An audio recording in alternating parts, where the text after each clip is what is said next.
शोषित समाजाला सामाजिक स्तरावर आणि राजकारणात सहभागी होता यावं यासाठी भारतरत्न डॉक्टर बाबासाहेब आंबेडकर यांनी रिपब्लिकन पार्टी ऑफ इंडिया या पक्षाची स्थापना केली।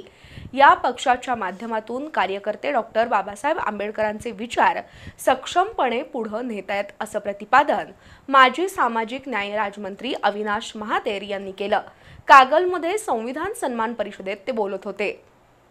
Republican party of India Athawale गटाचे जिल्हाध्यक्ष उत्तम कांबळे यांच्या वाढदिवसानिमित्त कागलमध्ये त्यांचा सत्कार आणि संविधान सन्मान परिषद पार पडली।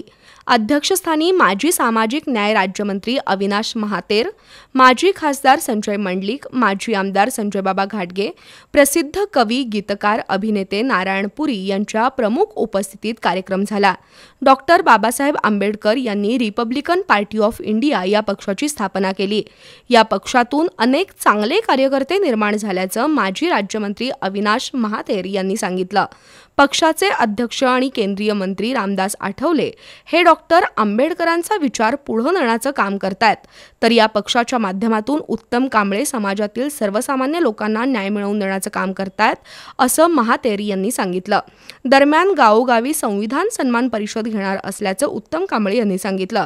यावेळी नारायण पुरी, माजी खासदार संजय मंडलिक, माजी आमदार संजयबाबा घाटगे, प्रवीण मोरे, आप्पासाहेब गायकवाड, प्रसन्न भिसे, श्रीधर शिंदे, सुप्रिया वाघमारे, मंगलराव माळगे, बी.आर. कांबळे, चंद्रशेखर कोरे यांनी मनोगत व्यक्त केली। माजी खासदार संजय मंडलिक, माजी आमदार संजयबाबा घाटगे यांच्या हस्ते उत्तम कांबळे यांचा सत्कार करण्यात आला। कार्यक्रमाला डॉक्टर अमर कांबळे, सचिन मोहिते, उत्तम कांबळे, साताप्पा कांबळे, साताप्पा हेगडे यांच्यासह कार्यकर्ते उपस्थित होते।